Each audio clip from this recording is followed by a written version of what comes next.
Thank you, Mr. Ramakrishnan. For the second presentation of the session, I would like to welcome on stage Mr. Anand Sheth, the Director of Burl Tanks Pte. Thank you, Mr. Ramki. That was indeed an insightful presentation. A very good morning to all present here from all parts of the world, my colleagues, the respected authorities from the Sri Lankan government yesterday, and the export councils. Thank you. I would also like to give a special thanks to my old friend Anand Sheth, who found me worthy of presenting at this forum today on NVOCCs and tank containers. While we talk about NVOCCs, it is important to understand the silent niche within the NVOCC market, which is talking about tank containers, also popularly known as ISO tanks, and its value proposition to the maritime transport.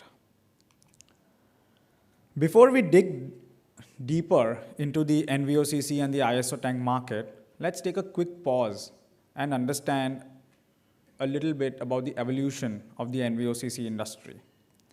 The first standard box container, as we all know, was developed by this gentleman called Malcolm McLean. He was also known as the transport entrepreneur who developed a modern intermodal shipping container, revolutionizing transport and international trade in the 1920s. A little bit of history, I'm sure we usually don't dive deeper into these kind of things, but it's important to understand the pedagogy from where we come from as we talk about NVOCC in this session.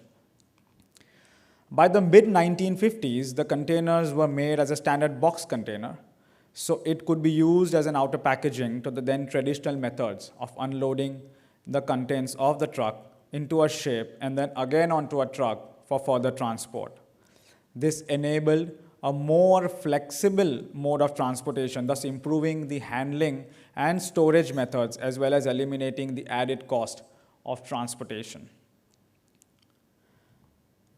That brings us to a different special type of niche within the NVOCC called the ISO tank container, also popularly known as an ISO tank.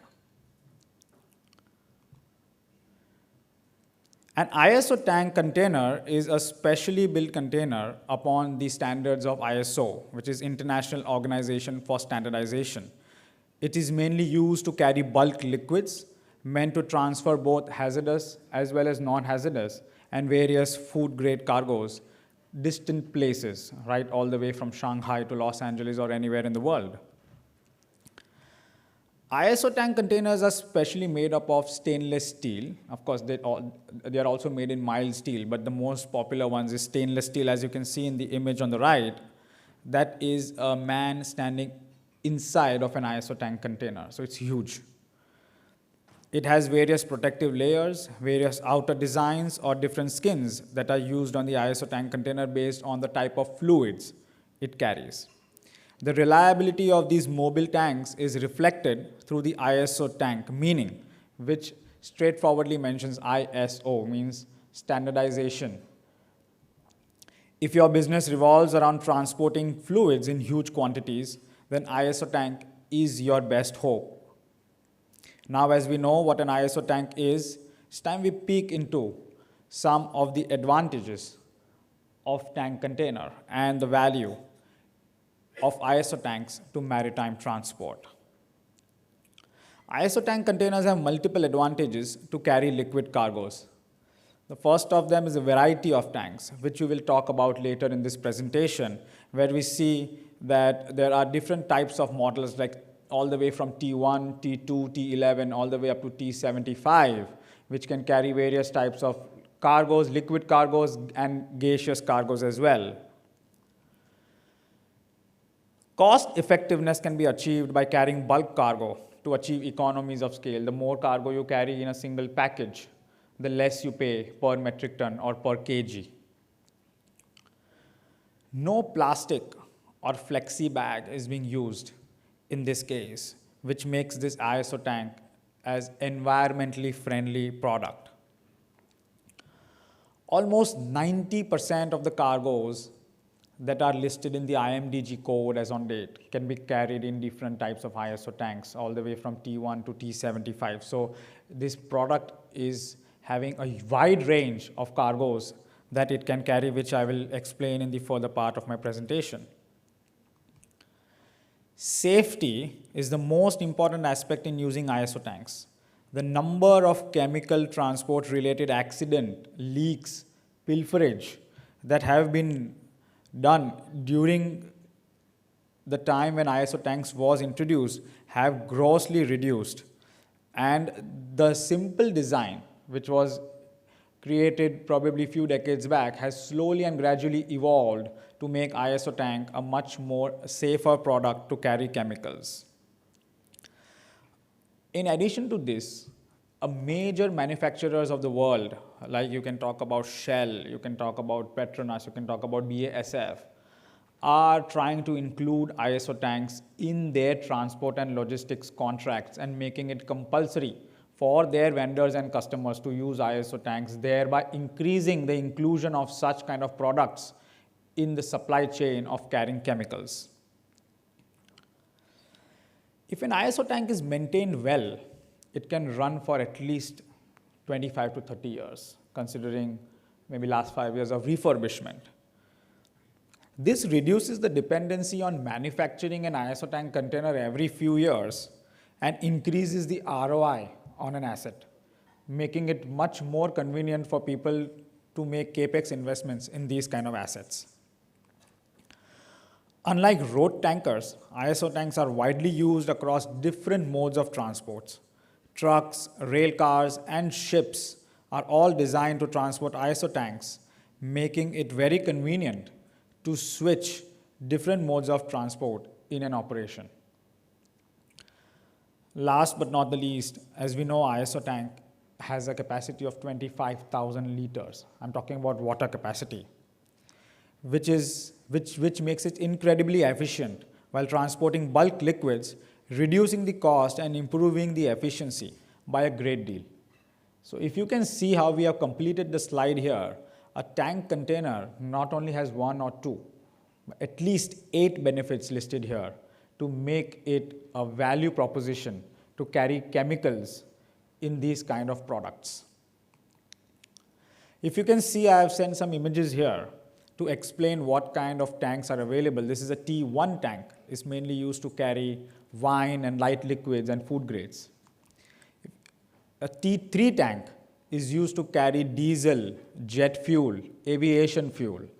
The T1 and T3, the difference is between the pressure within the tank. That is how the different types of cargoes can be carried in these type of tanks.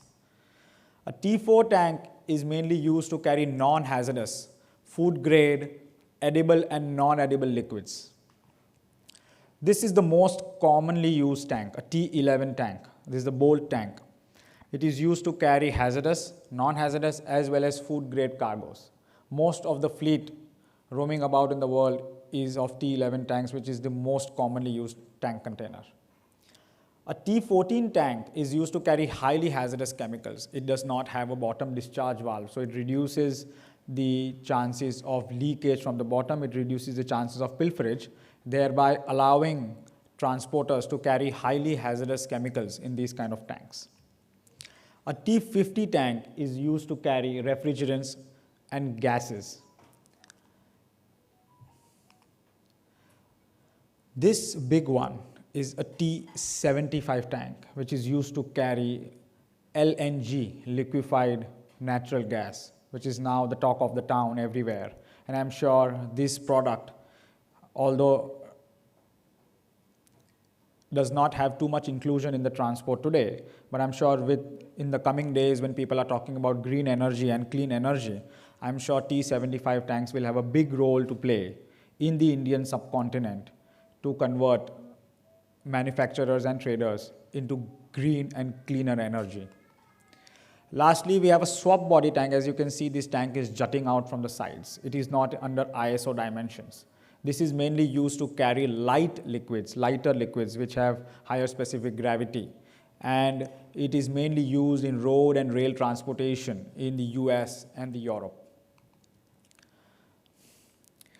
Following a tough 2020, when market uncertainty caused by global COVID-19 pandemic resulted in slowing down of the global tank container business, the past year has seen a significant recovery in the market. I'm sure everyone has experienced a significant recovery in the freight rates, with a high demand for equipment by both operators as well as lessors.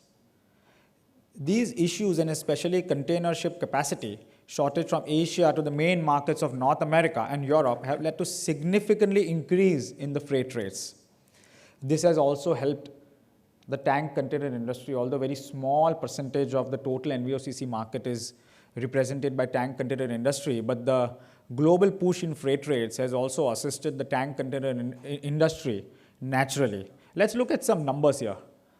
The tank container market has approximately grown by about 7.3% in 2021 compared to only 5.3% in 2020. As of 1st January 2022, there are about close to 736,000 tank containers in operation. As you can see on the chart on the right, how the tank containers have grown in the recent years. Out of the 736,000 tank containers, approximately 211,000 tank containers are owned by direct chemical manufacturers or BCOs, beneficial cargo owners. That leaves the balance, approximately 500,000 tanks, to be split among 235 tank operators. That means that there are 235 tank operators registered as on date who are operating these tank containers. The tanks are manufactured at approximately about 10 different manufacturing facilities. Majority of them are in China, including CIMLC, Anti-Tank. Some of them are also contributed by South Africa and some manufacturing facilities in the Europe and the US as well. Tank containers in the last year have carried 60% more cargo than what has been carried in drums. This means that manufacturers are slowly moving from transporting their chemicals, if they have more than a tank container load, from drums to tank containers. And we can see this trend growing year on year, and inclusion of tank containers more deeply into the NVOCC market. With all the buzz around the usage of ISO tanks, it is important to recognize the dangers with the chemical and gas transport as well. It's not always a flourishing market. And we must also spend some time to understand the risks that we are dealing with here. We have some past incidents in the past which allow us to learn from these incidents and create policies and reforms to make ISO tanks an even more safer mode of transport. If you can see in this image, this was an incident that happened on the 27th of June as a tank container filled with chlorine gas was being loaded onto a vessel in the port of Aqaba. One tank fell from a considerable height, crashing onto the vessel and releasing a cloud of what is presumed to be chlorine gas, which is yellow in color. This, I'm sure, is a recent incident which everybody is aware happened around Sri Lankan and the Indian subcontinent. This vessel was reportedly carrying a container with nitric acid, and it was presumed that the nitric acid which leaked might have reacted with other goods, starting a fire. Sri Lanka as a nation was facing its worst environmental disaster after this leak, and after the ship caught fire and was sunk. The oil and chemicals spill from the Express Pearl in the Indian Ocean has impacted the fishermen's livelihood after fishing was banned in this area. On March 6, 2018, while en route in the Arabian Sea towards Suez, a major fire broke on this vessel called Maersk Honam. The crew was engaged in firefighting, but regrettably that did not stop the fire, eventually resulting 5 crew members tragically losing their lives. The vessel suffered extensive structural damage and had to be taken to the shipbuilders, and it was rebuilt in August 2019 and reinstated in Maersk's fleet with the name Maersk Halifax. Safety and efficiency are synonymous with ISO tank containers. The biggest value proposition that ISO tank containers carry, as opposed to flexi bags or drums is safety. Very, very few incidents of tank container damages, fires, pilferage, insurance have been recovered in the past after the inclusion of this kind of equipment in the industry. Apart from the fact that tanks can ship a considerable amount of bulk effortlessly, they are also extremely durable. A tank container is designed to have a long lifespan, approximately about 25 to 30 years. So you can use tank containers over and over again, giving you great value for money in the long run. ISO tank containers undergo periodic checks at every 2.5 years and 5 years. You need to undergo a periodic test to make sure that you comply with the minimum safety standards, because they are carrying volatile substances. They are carrying substances that can polymerize. ISO tank containers therefore come with some essential safety features which you cannot find on a regular container. As you can see the diagram, a lot of safety features have been pointed out. Let's talk about some of them. The most important one is a pressure relief valve, which is to avert the potential explosion resulting from excess pressure built up within the tank while the tank is in transport. Vapor valves to stabilize the pressure difference between the inside and outside of the tank. Burst discs made of steel designed to rupture and allow discharge of gas when the pressure inside the tank reaches the maximum allowable pressure limit. Thermometers to measure the temperature of the external shell of the container. Steam heating is a feature of a tank container which helps to discharge cargoes even at low temperatures. Sometimes when cargoes are going to Europe or US or even South Korea where temperatures are very low, the cargo tends to solidify within the tank container, becoming more difficult to discharge the cargo, and hence the tanks are equipped with a steam heating facility, which is a coil running throughout the tank, and when heated, the cargo becomes liquid from solid and can be easily discharged from the tank. So this makes it more of a value proposition in carrying liquids that can solidify through the transport. Lastly, walkways are an essential part of the tank container, if you can see on the top. This is mainly used by safety personnel, inspection personnel, so that they can climb on the tank, walk on the tank, access the man-led pressure valves, burst discs for any kind of repair, making it even more safe for people dealing with these kind of tank containers. So as you can see, the tank container is a very, very safe mode of transport. We would like to encourage this mode of transport for all the people sitting here and all the industries that are available in and around the region, especially Sri Lanka as well. Lastly, while we talk about safety, I would like to leave you with a quick video about how Bolt manages safety of tank containers. I hope you like the video. Thank you.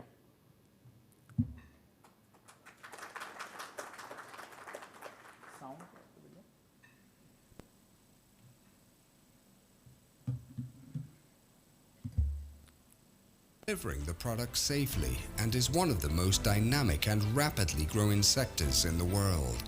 The safety and time-bound transportation of the liquid cargo, which consists of hazardous and non-hazardous substances, is one of the main challenges this industry faces.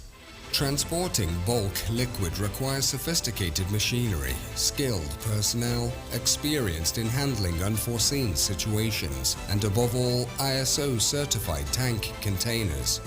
And this is where Bolt, a strong player in the tank industry, provides high-quality service for integrated transportation of bulk liquid cargo. Bolt is part of the Saksham Group that consists of various business verticals. Bolt is a strong presence in the tank container industry, and this is well reflected in the growing number of T11 20-foot ISO Bolt tanks in just 5 years. Bolt has built a transparent, innovative and economical supply chain solution for door-to-door services of valuable chemical cargoes.